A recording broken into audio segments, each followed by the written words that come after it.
Et salut à tous, on se retrouve aujourd'hui pour les résultats de Raw du 17 janvier 2022.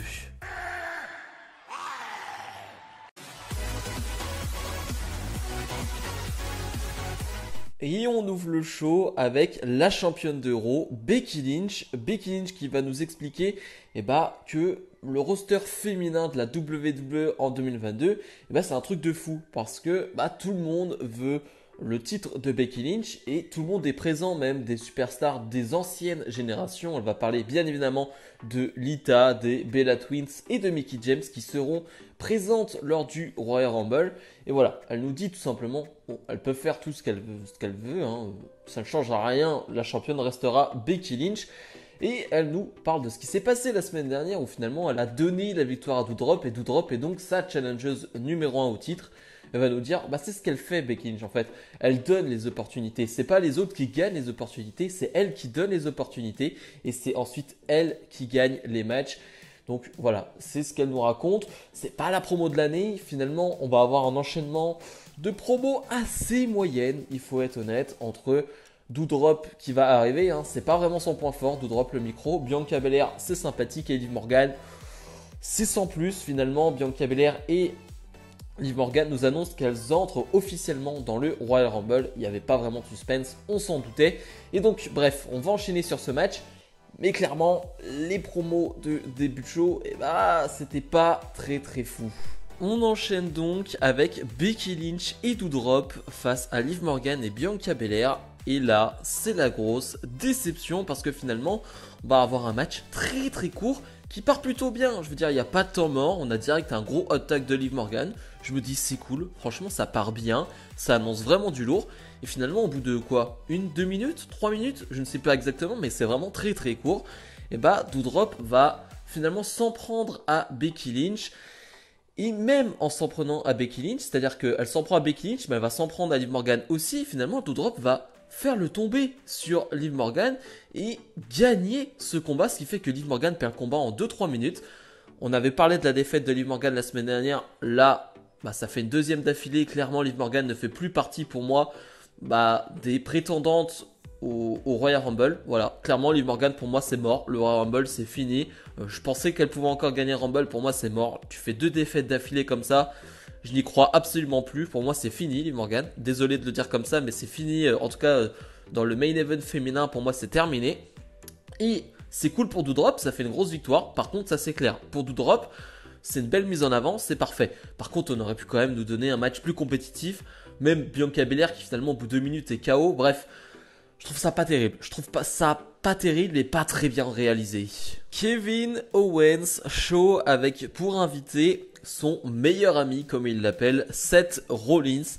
Et y a rien à dire, Rollins et Owens, ça fonctionne vraiment trop bien. Alors tu sais pas si c'est de l'amitié sincère, si vraiment les deux jouent un rôle, c'est quand même assez particulier, mais en tout cas ça s'aime beaucoup, en tout cas dans les mots. C'est-à-dire que vraiment Kevin Owens va dire que Seth Rollins est quelqu'un de très courageux parce que finalement il est allé à SmackDown, il a affronté Roman Reigns alors qu'il était avec les Usos, avec sa famille, et il a pas eu peur, donc voilà, c'est quelqu'un de très courageux. Et voilà, Rollins va faire l'éloge aussi de Kevin Owens. Et Kevin Owens va nous dire, voilà, j'ai quelque chose à annoncer, c'est une annonce très importante. Je serai dans le Royal Rumble. Et finalement, je vais gagner le Royal Rumble. Rollins, toi tu vas gagner ce titre Universal. Tu vas le ramener à Raw. Et finalement, on aura Kevin Owens face à Seth Rollins à WrestleMania. Bon, ça n'arrivera pas, mais c'est vrai que sur le papier, c'est quand même très envie. Ça, c'est très vrai. Finalement, ça va pas aller plus loin, mais c'était très bien. Damien Priest va les interrompre et on va avoir Damien Priest face à Kevin Owens. Un match d'une dizaine de minutes, je dirais un peu moins. C'était très bien. Franchement, rien à dire. Très bon combat. C'est un match très bien entre les deux. Franchement, rien à dire. J'aurais aimé presque que ce soit un tout petit peu plus long parce que je trouve la fin... allez, vue et revue, et franchement on la voit venir à des kilomètres et ça me fait pas plaisir parce que finalement on va aller directement à la fin. Kevin Owens qui ne trouve pas la solution pour gagner ce combat, va feinter une blessure à la jambe, on le voit arriver à des kilomètres. Damien Priest va se faire avoir et Kevin Owens va en profiter pour prendre par surprise Damien Priest et gagner ce combat avec un stunner. Donc une défaite de Damien Priest, ça arrive très rarement, hein. Damien Priest ne prend quasiment jamais de tombée gagnant. Là, il en prend un, alors oui, c'est avec de la triche, clairement. Mais est-ce que c'était utile de le faire de cette manière-là? Est-ce que c'était utile de faire perdre Damien Priest? Je sais pas. En tout cas, je sais pas si ça a été annoncé ou non, mais je vois bien venir le Damien Priest Kevin Owens au Royal Rumble. Et ça, j'avoue que c'est plutôt cool. Mais la manière de faire perdre Damien Priest, ça l'est beaucoup moins. Alpha Academy, les nouveaux champions par équipe d'Euro sont sur le ring et finalement on va avoir une remise de diplôme très à l'américaine, hein, si je puis dire, avec les tenues, tout ça. Et cette remise de diplôme est pour Otis, hein, parce que pour ce qu'il a fait, pour ce qu'il a fait de ces dernières semaines, ces derniers mois, et Gable veut le récompenser. Finalement, on va avoir Riddle qui va arriver, lui aussi en tenue, mais bizarrement, il a l'air un peu plus idiot avec cette tenue. Mais bref, en tout cas, c'est plutôt marrant. Et finalement, Gable va proposer quelque chose. Si RK Bro veut un rematch, il va falloir passer un test, mais un test mental, un test de, je sais pas si c'est un test de QI, mais en tout cas, c'est quelque chose qui va faire parler l'intelligence normalement, parce que il le dit physiquement, on vous a battu, donc maintenant on va voir si au niveau intellectuel vous êtes au niveau, et si vous nous battez, vous aurez une autre chance pour ce titre, en tout cas un rematch pour ce titre. Finalement le segment va se terminer avec un RKO de Randy Orton sur Otis, et finalement voilà, Randy Orton va lui aussi porter cette tenue.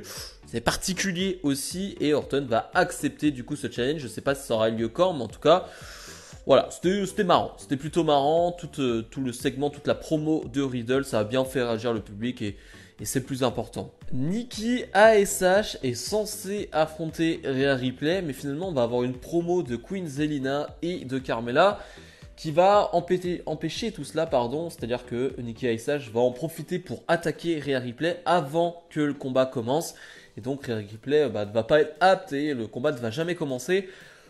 Ok, donc tout ça pour ça, hein, c'est vraiment de la perte de temps, c'est vraiment le type de segment que je déteste. C'est vraiment 5 minutes, 7 minutes d'entrée avec une promo pour finalement ne rien avoir, c'est une perte de temps. La seule chose que j'aime bien, c'est le fait que Nikki ASH garde cette gimmick de super héroïne, c'est-à-dire qu'elle pense toujours que c'est elle l'héroïne dans l'histoire, elle pense toujours qu'elle va être aimée, alors que c'est elle qui a quand même attaqué Rhea Ripley, celle qui l'a trahi entre guillemets, et finalement elle a toujours cette mentalité de se dire non, c'est moi l'héroïne, c'est moi la super héroïne. Ça peut être intéressant, mais sinon le reste c'est pas bon.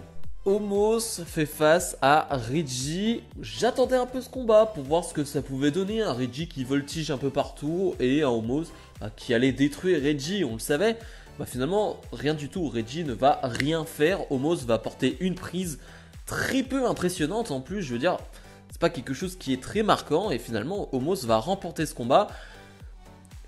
Encore une fois, je suis pas sûr que ça sert réellement à Omos. J'ai pas trouvé ça impressionnant. J'ai pas trouvé ça marquant ou fort comme prise, comme moment. Donc je trouve que c'est un peu raté. C'est un peu raté. Ils ont voulu nous impressionner avec un Omos qui gagne contre un champion, hein, parce que je rappelle que Reggie est champion 24/7. Mais pour le coup, c'est raté, et je suis une nouvelle fois, je le répète, pas impressionné par Omos. Maryse est sur le ring et elle nous dit tout simplement que Miz n'est pas là ce soir et qu'elle a quelque chose à dire personnellement à Beth Phoenix. Bon, déjà on peut parler du thème d'entrée de Maryse, hein. Franchement c'est toujours un classique. J'avoue que, alors quand j'étais petit je me rappelais plus des paroles, parce que j'écoutais même pas les paroles, mais j'avoue que les paroles quand tu les écoutes maintenant en 2022 c'est exceptionnel. Mais bref, passons cela. En tout cas, Maryse va arriver, mais Beth Phoenix va arriver, mais en tout cas elle va arriver avec Edge, et Maryse va dire en fait personne ne veut ce match. Regarde, les gens ne veulent pas de ce match. Bon, ce qui est faux, hein, le public veut ce match. Moi je veux pas de ce match, toi tu veux pas de ce match. Est-ce qu'on a vraiment besoin de faire ça? On a créé des superstars, nous on est les premières, l'une des, on va dire les premières à avoir commencé à catcher, à montrer les femmes au plus haut de la WWE. Alors pour Beth Phoenix peut-être, pour Maryse un peu moins, hein, dans mon souvenir c'était pas terrible Maryse, mais en tout cas elle nous dit voilà, franchement il n'y a pas besoin d'être comme ça dans la compétition, on peut juste être meilleurs amis. Finalement Beth Phoenix va lui dire non, j'en ai rien à faire, vraiment j'en ai rien à faire, moi je veux ce match Edge veut ce match, le public veut ce match, et il y aura bien ce combat. Et finalement, Beth Phoenix va dire, eh ben, on va redonner une petite preview de ce match. Je vais monter sur le ring. Et finalement, Edge va se faire attaquer par Miz. Et oui, bizarrement, Maryse avait menti, hein, on s'en doutait à peine. Bon, Miz va se faire vite calmer par Edge, mais Beth Phoenix, elle qui est distraite, eh ben, va se faire attaquer par Maryse avec son sac à main. Finalement, on va voir que dans son sac à main, il y avait une brique. Donc ouais, c'était plutôt intelligent de la part de Maryse, c'est plutôt bien fait. On essaye de travailler, on va dire, le côté psychologique, une nouvelle fois avec Miz et Maryse sur Beth Phoenix et Edge. C'est plutôt bien fait. Je l'avais dit, toutes les promos ne seront pas géniales d'ici le Royal Rumble, parce que ça, on est quand même sur une histoire qui se rallonge. Et là pour le coup c'est une bonne promo avec une Beth Phoenix qui va peut-être arriver blessée pour le Royal Rumble, et ça peut être intéressant aussi. Austin Theory fait face à Finn Balor qui fait son retour. Il était absent depuis un mois il me semble, hein, suite à une fausse blessure après une attaque justement de Austin Theory. Et donc on a ce combat qui part plutôt bien, franchement c'est très cool. C'est comme leur dernier affrontement, ça match très bien entre les deux, t'as une belle dynamique, t'as vraiment un bon rythme, et ouais, ça donne envie d'en voir beaucoup plus. Et finalement, au bout de quelques minutes de combat, vraiment c'est assez court, bah Austin Theory, sans triche, sans intervention, va remporter ce combat. D'accord. Ok, donc Finn Balor est un jobber maintenant. Finn Balor, eh ben, on le fait perdre en quelques minutes. On le fait perdre sans intervention, sans triche, face à Austin Theory qui certes est une superstar montante, mais voilà, n'est clairement pas une superstar importante à Raw pour le moment. Donc voilà, c'est le rôle, c'est le nouveau rôle de Finn Balor. Je suis dégoûté, très honnêtement je suis dégoûté. Autant qu'il perde face à Austin Theory avec une intervention ou qu'il fasse durer cette histoire, pourquoi pas.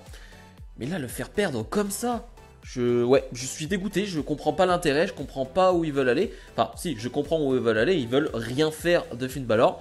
Et ouais, ça me déçoit énormément, et ouais, c'est quelque chose que je n'aime pas du tout. Vraiment, ça me dégoûte. Match à 4 contre 4, on retrouve les Mysterio et les Street Profits face à Robert Roode, Dolph Ziggler, Commandant Aziz et Apollo Crews. Et bah, sur le papier, ça me donne pas très envie parce que c'est des équipes qu'on a déjà vu s'affronter, voilà, des dizaines de fois. Très honnêtement, c'est pas ce qui me hype, mais honnêtement aussi, et bah ces dernières semaines, ils font beaucoup de 4 contre 4 et les matchs sont tous bons, que ce soit à Raw ou à SmackDown. Ça donne de très bons combats, et la chose la plus importante, parce que moi, mon avis compte, mais surtout le public est à chaque fois investi à la fin du combat. Le public voilà, presque saute de joie, est très content de ce qui se passe, et ça, une nouvelle fois, c'est le plus important. Donc vraiment rien à dire, c'est un bon combat qui dure pas très longtemps, mais voilà, il y a du bon catch une nouvelle fois, avec une nouvelle fois là aussi un big splash, un frog splash de Montez Ford impressionnant, qui va remporter ce combat pour son équipe et pour les Mysterio. Finalement, après le combat, on va jouer sur le fait que les 4 participent au Royal Rumble. Les Mysterio vont éliminer, on va dire, les Street Profits, et finalement Rey Mysterio va éliminer Dominic. Alors certains peuvent penser que oh là là, c'est un début de trahison, quoi que ce soit. Non, Dominic Mysterio rigole, tout ça est fait en rigolant, il n'y a rien du tout. Ils nous ont teasé pendant des semaines, des mois, une trahison de Dominic sur Rey Mysterio, ils l'ont pas fait, c'est pas maintenant qu'ils vont la faire. Le main event, un duel de challenger, parce qu'on va retrouver Bobby Lashley face à Seth Rollins. Bobby Lashley qui est le challenger numéro 1 de Brock Lesnar, et Seth Rollins qui est le challenger numéro 1 de Roman Reigns. Donc un duel intéressant sur le papier qui va nous donner un match d'une dizaine de minutes.